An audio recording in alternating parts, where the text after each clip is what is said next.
Okay, so very good morning.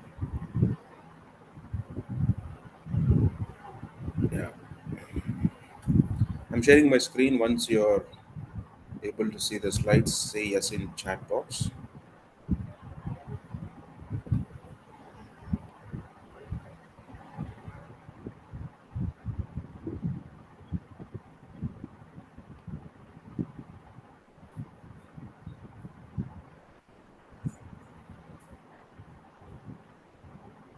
Is it visible?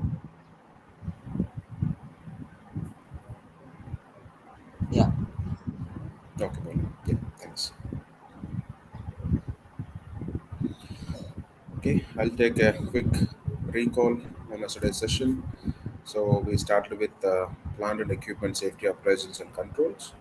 So we start with an objective. So basically, the objective will be to avoid the loss control, and also the appraisal takes care of to verify the performance of the plants, machineries, process, and methods, etc.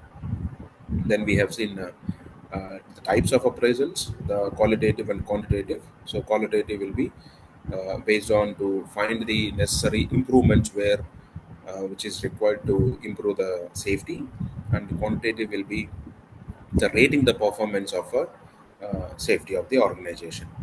Then we have seen preventive and corrective appraisals. So how it can be used. Preventive will be doing assessments, taking safety samplings and surveys, HAZOB and HAZON studies, etc. And corrective action will be once in case of any incident happen, how we are correcting the things to avoid the reoccurrence of a similar accident. Then we have seen appraisal systems. So what and all will cover in this qualitative and quantitative. Then we have studied the some of the appraisals, damage control. So damage control, it is nothing but, so whenever you lose control on the hazard, so it will be resulting as a damage. Then we have seen damage control program, how it can be done, spot checking and also reporting of the damage and also costing of the damage. Then we have seen total loss control, TLC. So here the total loss control in the sense, so it covers both the human injuries as well as the property damage together. So it will be called as total loss control. So here we majorly focus on engineering controls. By applying the engineering controls, we try to prevent these the human related injuries as well as property damage. That is called as total loss prevention. Here we have understood the concept of total loss prevention. Again, here it starts with the reporting, controlling of all the incidents, even it is small or big. So it is nothing but again reporting of near misses and even though minor incidents or reporting unsafe conditions and unsafe actions, and taking examining the all the small incidents as I mentioned yesterday. So examining all the incidents in the sense, you should have a reporting system for near misses, unsafe actions, and unsafe conditions. Same way, you should have an sorry.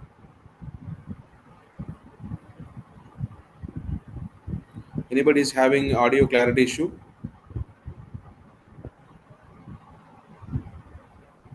No, Is it it is my okay. everything is It's is it okay. okay. clear? Okay. Naresh, can you please rejoin again? Yeah. So here, uh, whatever it is, we should implement in a system, reporting system for unsafe conditions, unsafe actions, and near misses. Then we should also have an investigation mechanism on the reported near misses, unsafe actions, and unsafe conditions. Okay. Then we have seen the development of this concept, how this total loss uh, concept has arrived. We have taken the various ratios, which is developed by various uh, safety specialists. So the prominent one is the Hendrix one, where it tells us about for reaching or for happening of one serious case, it needs a 29 minor or incidents. For happening of this 29, it needs 300 non-injury cases. It means there are 300 non-injury cases which leading to 29 minor injuries and which leading to one fatal case. The major focus should be on the highest numbers. We should always focus on the 300. If you are not focusing, it will go to 29, then it leads to a 1. So we should be focus on all the small injury or no injury cases. So these are the relevance. Then we have seen fundamentals of the loss control.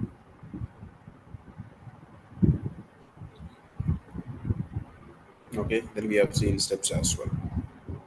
And these are the control measures monitored by the loss control department. We see about rules and regulation, traffic laws, safety procedures and should be placed, measurement of safety performance by various ratings, etc. We'll jump into chase. So this is also one of the techniques we use for this loss control, total loss control. As I mentioned yesterday, so basically the JSA is very prominent in the sectors. It is used for issuing a permit or assessing an activity and also implementing safety measures. So the purpose of JSA is job safety analysis. Excuse me.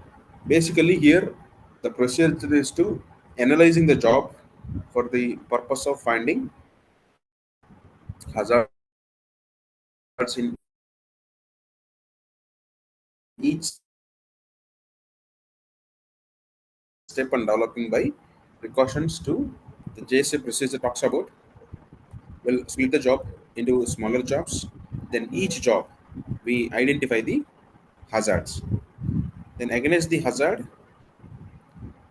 we suggest the safety precautions to be adopted to avoid the accident. So, though this technique can be applied any stage, it is mostly useful at the stage of planning, designing, and starting the process. So, this is more prominent, this technique, in this three situations during the planning stage, design stage, or starting of the process. That's why I mentioned giving the work permit. While starting an activity, we do this JSA. So it can be used to review the job method and uncover the hazards. So majorly, it can use to be review the method or the process of the activity, how you are performing a job. By using JSA, we can able to review. Okay, then that maybe have been evolved or overlooked at the design and planning stage of the plant layout or building or machinery, equipment, tools, and workstations and process, etc. And that were noticed subsequently and that were resulted from change in the work procedure or personnel. It is the first step in hazard or accident analysis of and safety trainings. So this can be utilized for assessing the or reviewing the method of the job, and it can uncover the hazards which are overlooked in the planning stage or building or machineries and equipments, and also which are noticed subsequently. Then it will be resulting the change in the work procedure. What will happen once it is uncovered, we will have a note of it, then we will change the procedure if that there is a gaps in the procedure or in the personnel. Even it look for the capacities of the team which is nothing but capacity is nothing but the skill of the people as well. If there isn't a gap in between, so we always try to change the people as well. And also, these JSs are used to conduct training programs.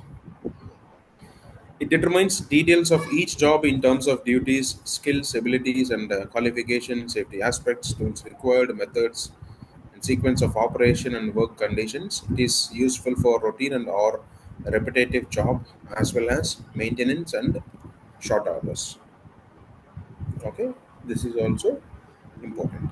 It is used for in detail in terms of skills, abilities, everything it will look for.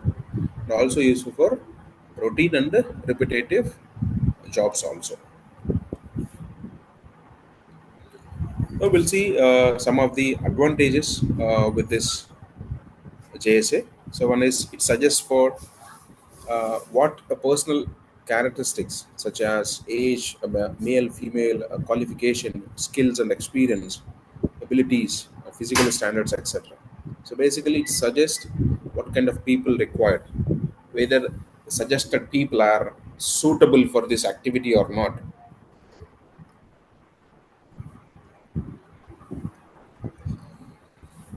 Sometimes, if you see in the contractors as an example, they'll bring child labor and also they'll bring senior citizens, but they are not suitable for a specific activity.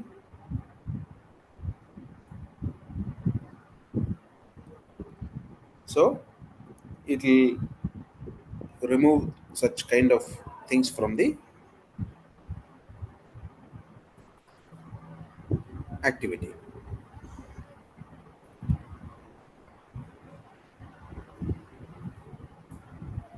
Okay, then the job breakdown sheet are useful to train the new workers in a proper sequence of doing the job safely and effectively.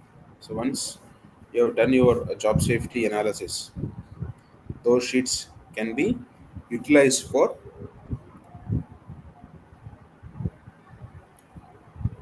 training the new workers, so that they will also well aware about what are the various or different hazards associated with that activity, and the hazard are noticed before they cause any accident. This is an additional advantage why we do before issuing an appointment to uncover the hazards, and it suggests preventive measures in advance to avoid the accidents. So once you identify the hazards, so we know what kind of measures to be taken so that we can avoid the accidents, and it helps for planned and also effective safety inspection and accident investigations. Whatever the study we are using, this can be suggested, or we can take the preventive measures. Even it helps for planned and also effective safety inspections and accident investigation. It can be used for accident investigations also, and it suggests improved job methods, motions, positions, actions, and the work standard.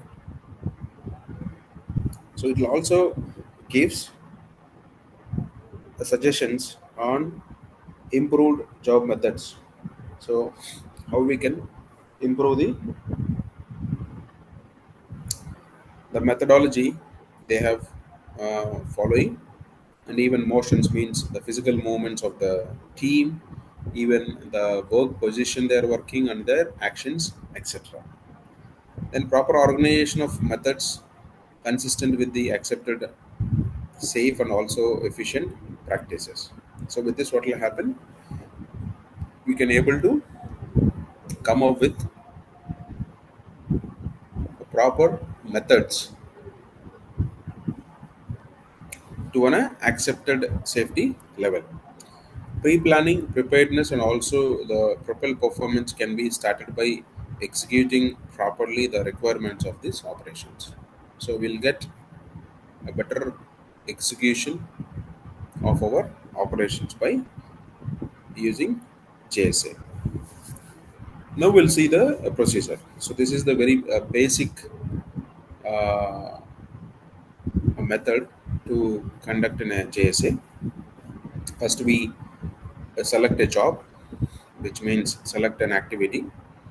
So if I choose an activity, I'll take in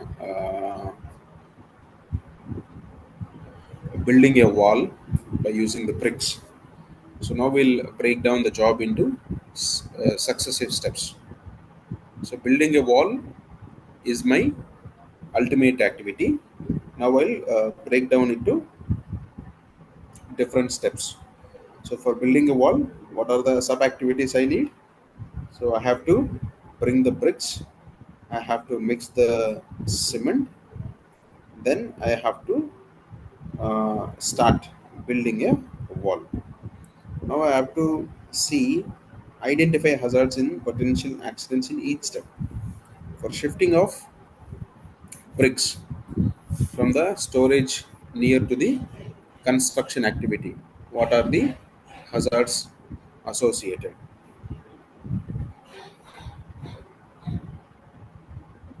Okay. Then while mixing the cement, what are the hazards associated? Basically, while lifting the bricks, what will happen if it is in a heavy, you will have ergonomical issues.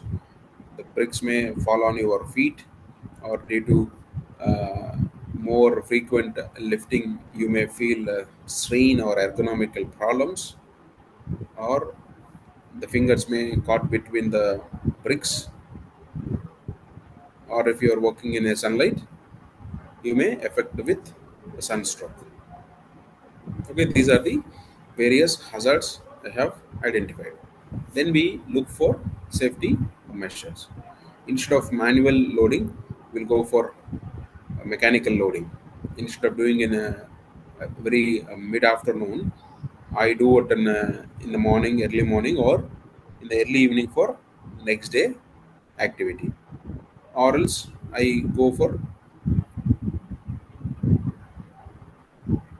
a mechanized process, or I'll allot more people for support to lift the bricks.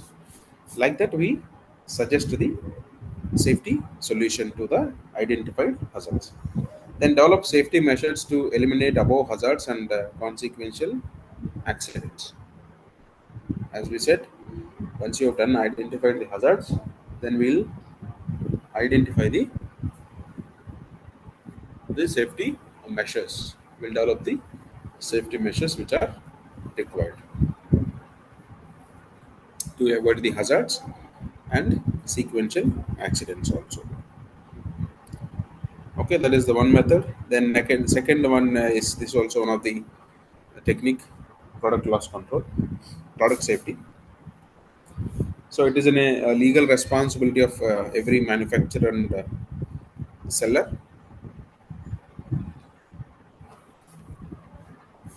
agent or supplier of each product to render it is safe, non-injurious.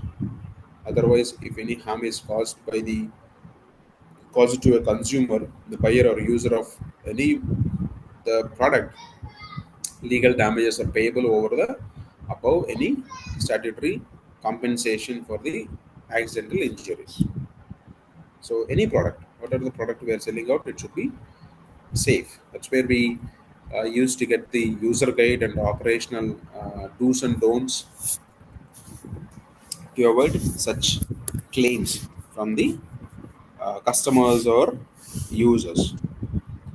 So now we'll see the Section 7B of the Factories Act imposes duties upon every designer, manufacturer, importer, or supplier of any article and substance for the use in a factory to make that product safe and without risk to the health of the workers, to carry out necessary tests for this purpose and supply safety information regarding safe use of that product. The product should conform to the Indian and foreign higher standards. So here, supplier should supply a safety information. What does it mean? Safety information for a chemical. What we'll get from the supplier? Anybody? Safety information.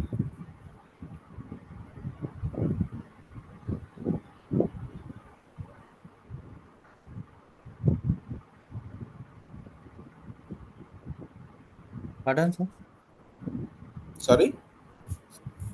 మళ్ళీ ఒకసారి చెప్పండి ఏం అడిగారు అంటే ఈ safety information అంటే for example ఒక కెమికల్కి సేఫ్టీ ఇన్ఫర్మేషన్ అంటే ఏం చెప్పవచ్చు? Okay, already I got an answer from అదే Sukumar. MSDS Yes, MSDS. Very good. So where you can have the complete biodata of your chemical. It is nothing but a resume for the chemical. It gives everything who was manufactured, what is the chemical physical properties of the chemical, even compositions, then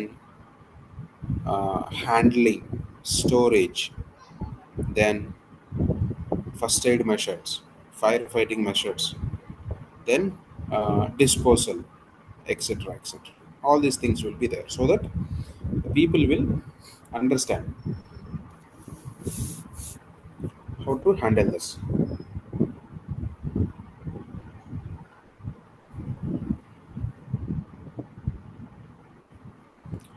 Okay, negligence or breach of warranty should be to be proved to establish product liabilities. So to get this product liability, you should prove the negligence or breach of any warranty. It means you should prove that customers have done a mistake. Here, the manufacturer is mobilized to exercise care in planning, designing, and producing his product responsibly safe for all the users, and provide adequate warning and precautions with the product for the safe use. Even if you see in the medicines or syrups, tablets, they used to mention it, keep it room temperature, or sometimes some of the injections where they used to put in the refrigerator, where they'll say very clearly, keep it in low temperatures, etc. Even our chemicals.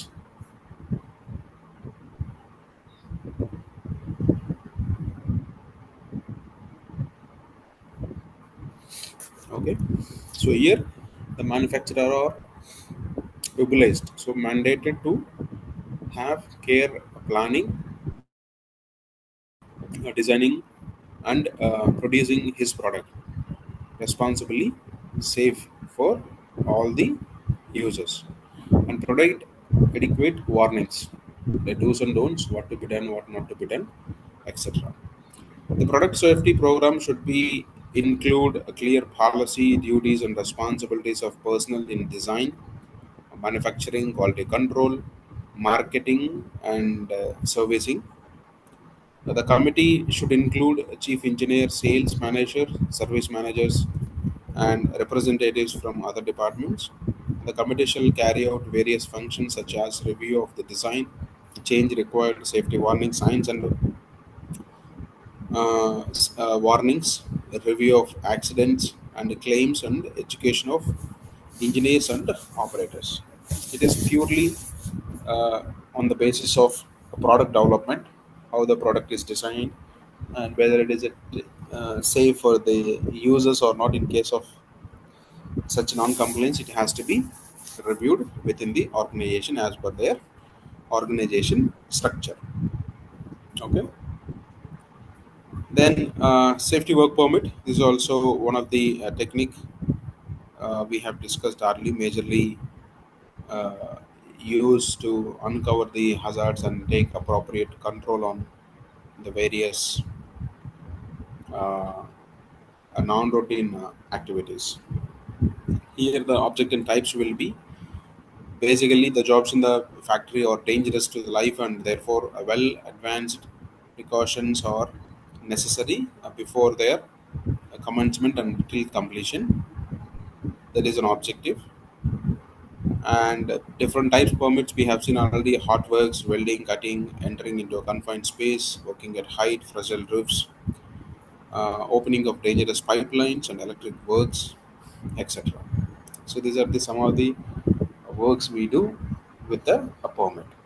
So again, work permit, it is basically it requires an authorization, as we seen in our last class, where we have area owner, acceptor, or executor, engineer. It is basically a permission or an authorization be issued and obtained before any work is performed on process. Okay, the equipment or area and instruction contained therein must be strictly followed by permitted workers till the time limits.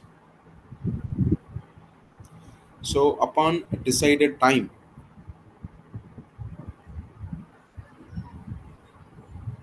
the people has to be executed, or the people have to be perform an activity. They, if at all the work needs to be extended, again they have to get the authorization. Okay,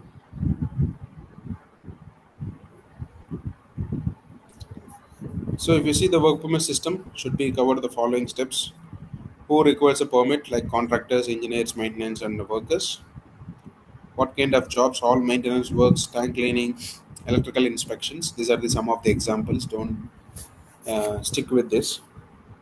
And types of permits will be general, height and hot, electric, and confined spaces.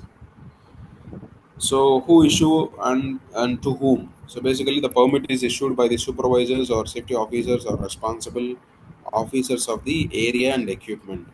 With the latest amendment, safety officers will be only oversee the procedure of the work permit system being implemented or not. Okay, and it is generally issued to the name of the supervisor or technician who has to carry out the required job under his direct supervision.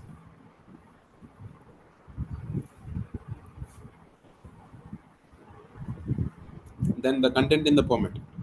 So there are chances of getting a question on the content of the permit most of the times.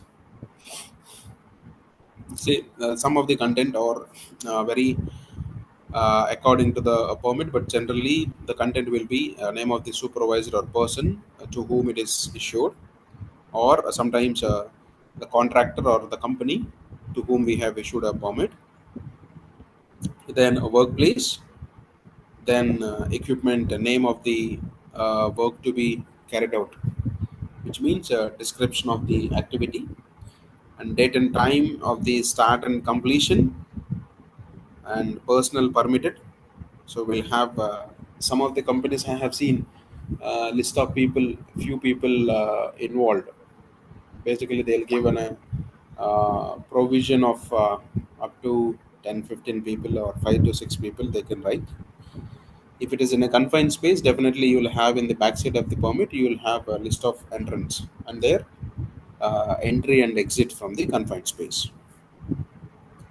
Then details of actions, conditions, equipment, procedure, and precautions from the authority who issues it. So some of the other precautions with respect to an activity which is given by the respective issuer. When we say what are the elements of work permit systems are: hazards of the plant, chemicals, and work are finally explained to the workers involved. Okay,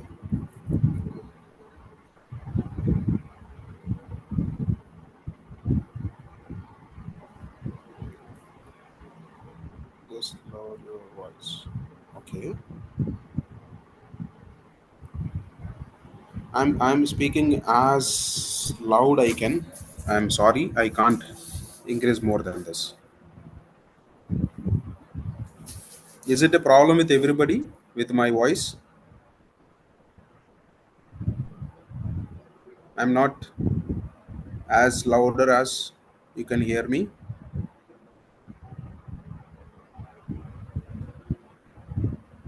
Okay.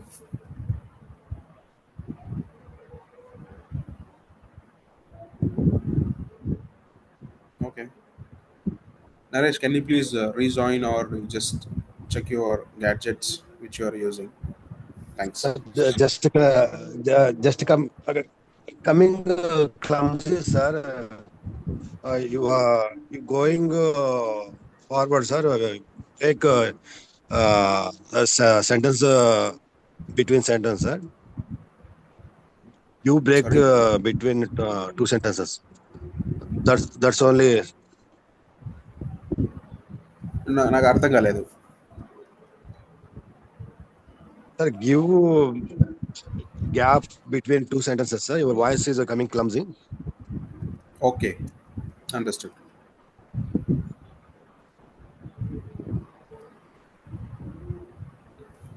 Okay, so this permissive involves hazards and the of the plants and the chemicals and the work. So whatever the hazards associated with the plant, if it is a chemicals or if it is related to work, because everywhere the chemical is not present or everywhere the chemical is not mandated to be there.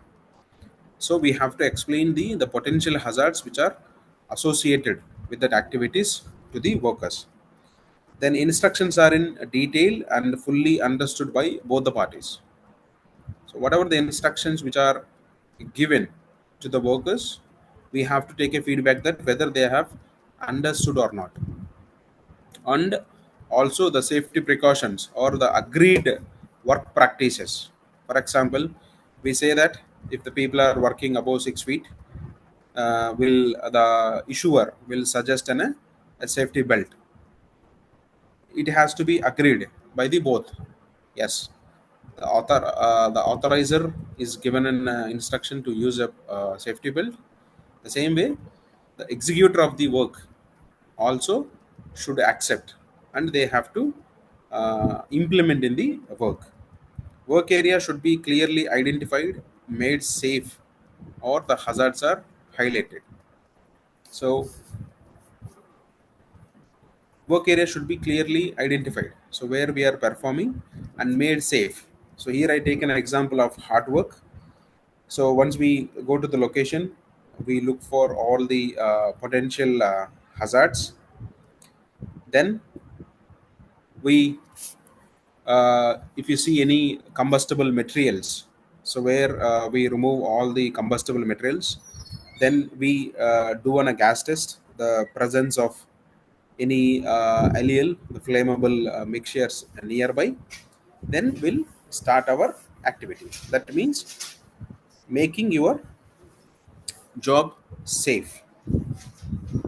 Okay, if it is there any hazards, then you have to highlight, then clear those hazards, then you can start the activity.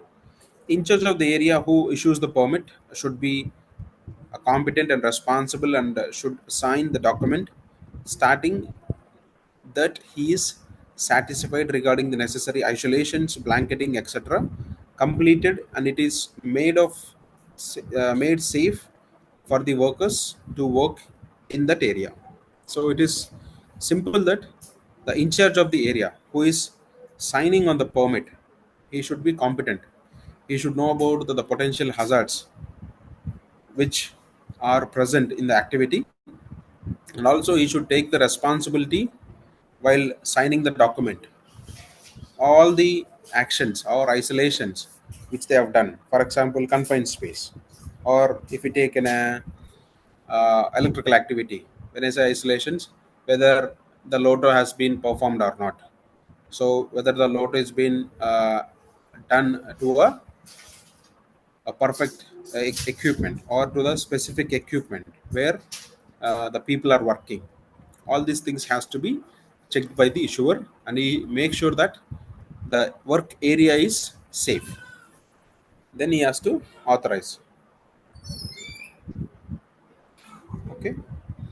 Then the in charge of the team of workers who receives the permits must sign the permit stating that has been fully understood the work to be carried out and hazard potential precautions, conditions, procedures, and the PPs and also FFE to be used. PPs or FFE both are same. Okay. So in the sense, here I will take an example of confined space. While taking a confined space, while entering into the confined space, everybody has to be signed. The entrance who is entering into the confined space, they have to sign on the permit. Before signing of the permit, they should be well informed about the hazards associated in the confined space, and also what are the precautions to be taken care in case of any emergency, what they to be done, or what should they do to escape from the immediate vicinity. Those has to be explained. Okay.